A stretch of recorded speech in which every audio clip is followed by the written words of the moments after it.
జయశంకర్ భూపాలపల్లి జిల్లా కాటారం మండలంలోని AVS function హాల్లో కాటారంలోని ప్రైవేటు మరియు ప్రభుత్వ పాఠశాలల్లో చదువుతున్న 9, 10వ తరగతుల గ్రామీణ విద్యార్థులకు స్వయం కృషి స్వచ్ఛంద సేవా సంస్థ వారి సహకారంతో ఇంపాక్ట్ క్లబ్ ఇంటర్నేషనల్ వారి ఆధ్వర్యంలో ప్రభుత్వ వికాస శిక్షణ తరగతులను ప్రారంభించారు.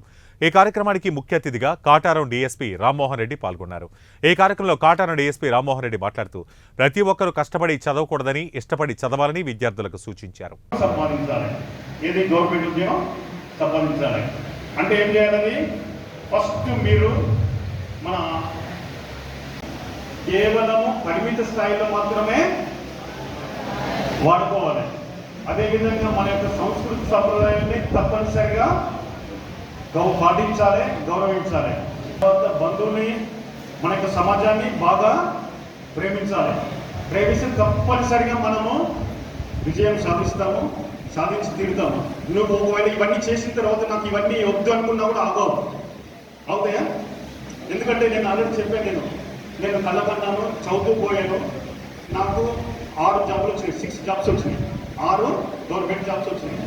వచ్చిన వాటిలో కూడా నేను ఎప్పుడు కూడా బయట పోయి ఎక్కడ చెప్పలేదు. ఆటోమేటిక్గా మనం చదువుకుంటూ పోతున్నాం, అప్లై చేస్తున్నాము, ఎగ్జామ్ రాసినాము, వచ్చినాయి అంటే అవన్నీ నన్ను ఎత్తుకుంటూ వచ్చినాయి. నేను వాళ్ళ గురించి ఎక్కడ వెళ్ళే ఓన్లీ ఎగ్జామ్స్ కష్టపడుతున్నాము, చదివినాము, ఎగ్జామ్ రాసినాము, వచ్చినాయి. అదేవిధంగా మీరు కూడా సిన్సియర్గా హార్డ్ వర్క్ చేసి కష్టపడి చదువుతారని ఆశిస్తూ, తర్వాత లైఫ్లో జీవితంలో జాబ్ వచ్చినా రాకపోయినా కూడా ఒకవేళ అనేకమైనటువంటి రంగాలు ఉన్నాయి. ఇవాళ మనకి మేము చదువుకున్న రోజుల్లో ఓన్లీ గవర్నమెంట్ దాంట్లో జాబ్స్ ఉంటాయి. కానీ ఇప్పుడు గవర్నమెంట్ దాంట్లో కాకుండా ప్రైవేట్ దాంట్లో కూడా మంచి మంచి అవకాశాలు ఉన్నాయి. అదేవిధంగా మన యొక్క డెవలప్మెంట్, భారతదేశం బాగా డెవలప్ అవుతున్న క్రమంలో జాబ్స్ మాత్రమే కాకుండా అనేకమైనటువంటి ఉపాధి అవకాశాలు కూడా ఉన్నాయి. ఏమున్నాయి? గవర్నమెంట్ జాబ్స్ ఉన్నాయి, ప్రైవేట్ జాబ్స్ ఉన్నాయి, బిజినెస్ ఉంది, ట్రేడింగ్ ఉంది, వ్యాపారం ఉంది. తర్వాత అనేకమైనటువంటి అవకాశాలు ఇంకా మార్కెట్లో మనకున్నాయి. కాబట్టి ఎక్కడైనా సరే విజయం సాధించాలని ఏం చేయాలి?